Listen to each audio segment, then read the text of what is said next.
Silicon city ಬೆಂಗಳೂರಿನಲ್ಲಿ ದಿನದಿಂದ ದಿನಕ್ಕೆ ಆಡಳಿತ ಮತ್ತು ವಿಪಕ್ಷದ ನಡುವೆ ಟನಲ್ ಯೋಜನೆಯ ವಾರ್ ಜೋರಾಗ್ತಾ ಇದೆ. ಸರ್ಕಾರ ವರ್ಸಸ್ ಬಿಜೆಪಿಯ ಮಧ್ಯೆ ಟನಲ್ ವಿಚಾರವೇ ವಾರ್ಗೆ ವೇದಿಕೆಯನ್ನು ಕಲ್ಪಿಸಿಕೊಟ್ಟಿದೆ.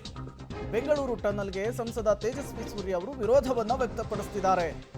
ಟನಲ್ ಯೋಜನೆ ನಿಲ್ಲಿಸ್ತೇವೆ ಅಂತ ಹೇಳಿ ತೇಜಸ್ವಿ ಸೂರ್ಯ ಹೇಳಿದ್ರೆ, ಟನಲ್ ವಿರುದ್ಧ ಜನಾಂದೋಲನವನ್ನು ನಾವು ಮಾಡ್ತೇವೆ ಅಂತ ಹೇಳ್ತಿದ್ದಾರೆ. ಕಾನೂನು ಹೋರಾಟವನ್ನ ಮಾಡಿ ಯೋಜನೆಯನ್ನ ನಿಲ್ಲಿಸುವ ಪಣ ತೊಟ್ಟಿದ್ದಾರೆ. ಸರ್ಕಾರದ ವಿರುದ್ಧ ಮತ್ತೊಮ್ಮೆ ಗರ್ಜಿಸಿದ್ದಾರೆ ತೇಜಸ್ವಿ ಸೂರ್ಯ ಅವರು.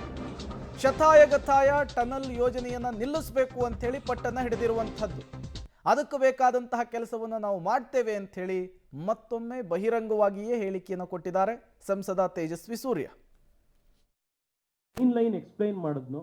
ಇದೇ ರೀತಿ ಉಪಮುಖ್ಯಮಂತ್ರಿಗಳ ಎದುರುಗಡೆ ಈ ಎಲ್ಲ ವಿಚಾರಗಳು ಚರ್ಚೆ ಆಯಿತು. ಅವರು ಕೂಡ ಬಹಳ ಸಮಾಧಾನದಿಂದ 1.25 ಗಂಟೆ ಈ ಇಡೀ ಪ್ರೆಸೆಂಟೇಷನ್ ಅನ್ನು ಅವರು ಕೂಡ ಆಲಿಸಿದ್ರು. ಇದೆಲ್ಲ ಆಲಿಸಾದ ಮೇಲೆ ಯಾವುದು ಪರ್ಯಾಯ ಇಲ್ಲ ಅಂತ ಹೇಳಿದ್ರೆ, ನನಗೆ ಇನ್ನೂ ಹೊಸ್ತು ಪರ್ಯಾಯ ಏನು ಹುಡುಕಬೇಕು ಗೊತ್ತಾಗ್ತಾ ಇಲ್ಲ. ನಾನು ಒಂದು 8-10 ದೇಶಗಳನ್ನು ಟ್ರಾವೆಲ್ ಮಾಡಿ ಅಲ್ಲಿ ಏನೇನು ಅನುಭವಗಳಿದೆ ಅಂತ ನೋಡಿ, ಎಷ್ಟೋ ಜನ ಅರ್ಬನ್ ಎಕ್ಸ್ಪರ್ಟ್ಸ್ಗಳನ್ನು ಮಾತನಾಡಿಸಿ, ಟ್ರಾನ್ಸ್ಪೋರ್ಟ್ ಎಕ್ಸ್ಪರ್ಟ್ಸ್ಗಳನ್ನು ಮಾತನಾಡಿಸಿ, ಅವರೆಲ್ಲರೂ ಹೇಳಿದಂಥ ವಿಚಾರಗಳನ್ನು ರಾಜ್ಯ ಸರ್ಕಾರ, ಕೇಂದ್ರ ಸರ್ಕಾರಗಳು, ಹಿಂದೆ ಎಲ್ಲ ಸರ್ಕಾರಗಳು ಕೊಟ್ಟಂಥ ರಿಪೋರ್ಟ್ಗಳನ್ನು ಇದು ಆಧಾರದ ಮೇಲೆ ಇದನ್ನು ನಾವು ತಯಾರು ಮಾಡಿದ್ವಿ.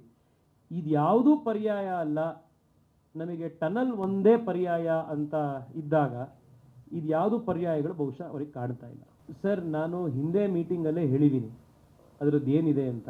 ಬೆಂಗಳೂರಿನ ಜನ ಇದನ್ನು ಅಬ್ಸರ್ವ್ ಮಾಡ್ತಾ ಇರುವಂಥ ಜನಕ್ಕೆ ಯಾಕೆ ಸರ್ಕಾರ ಇದನ್ನು ಮಾಡಲೇಬೇಕು ಅಂತ ಹೊರಟಿದೆ